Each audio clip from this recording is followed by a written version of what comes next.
The Torah starts off this week's parsha Shelach by telling us that Moshe sent 12 men on a mission to spy out the land and bring a report back to the people.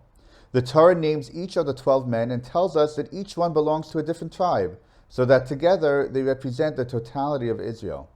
As part of this list of 12 spies, the Torah tells us that the tribe of Ephraim chose Hoshea ben Nun to be their representative for the mission. And by the way, this Hoshea ben Nun from the tribe of Ephraim was none other than Yehoshua, Moshe's assistant. And the reason why we call him Yehoshua is because Moshe had in the past changed his name from Hoshea ben Nun to Yehoshua. Until this point in the Torah, Yehoshua had appeared numerous times in multiple contexts. Yet, we only knew him as Yehoshua. When continuing on to the rest of the Torah, Yehoshua again appears numerous times in multiple contexts. Yet, he is referred to Hoshea ben Nun only once more at the end of the Torah. Why did the Torah specifically need to tell us here that he was called Hoshea ben Nun if we had already been introduced to him as Yehoshua, and that is how he was known throughout the whole Torah? Truthfully, the Torah could have also called him Yehoshua these two times instead of Hoshea ben Nun, with none being the wiser.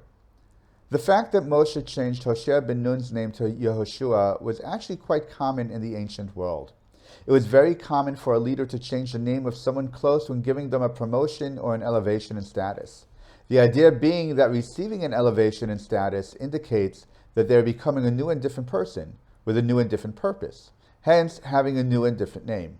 For example, we saw that Paro changed Yosef's name to Tzafnat Paneach when he elevated Yosef to be viceroy of Egypt. God changed the names of both Avram to Avraham and Yaakov to Israel, giving them a new destiny. Even today, this idea is not unheard of.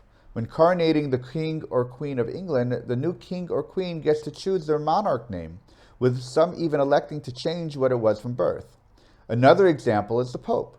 Upon becoming Pope, each Pope chooses a new papal name to better represent himself and his mission. Even though some people's names were changed, some continue to be known by both. Yaakov, for example, was referred to by both his names, Yaakov and Yisrael. Each name was used to represent a different aspect, association, or destiny. Yaakov when he was down low, and Israel when he was up high. Similar to Yaakov, Yehoshua also functioned in multiple contexts. Most of the times that we encounter Yehoshua in the Torah, he is functioning as Moshe's assistant, his right hand. Yehoshua led the counterattack on Amalek right after the splitting of the Red Sea. He accompanied Moshe to the mountain and waited for him at the base of the mountain for 40 days and nights. And of course, we see him appointed as successor to Moshe and preparing to take over the leadership. Since all these times he was acting either on Moshe's order or as his assistant, it was only natural for the Torah to call him by the very name that Moshe called him, Yehoshua. However, for those few times when he acted either as his own person or upon behalf of his own tribe, the Torah calls him by his given name, Hoshea ben Nun, to show he was acting independent of Moshe and not under Moshe's direction. Maybe this would also help explain why it was more appropriate for Kalev to be the one to counter the spies' bad report to Israel rather than Yehoshua.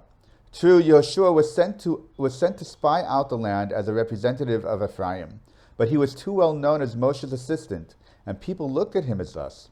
So when the spies returned from their mission and reported their findings to the people, Yehoshua was actually in a weaker position vis-a-vis the other spies. He was open to the accusation that he was defending his master's position to continue to the land, rather than seeing reality as they saw it. Kalev, on the other hand, had no such association, and could therefore be the better and unbiased advocate for continuing on to the land and not to be afraid, as God was with us. Shabbat Shalom.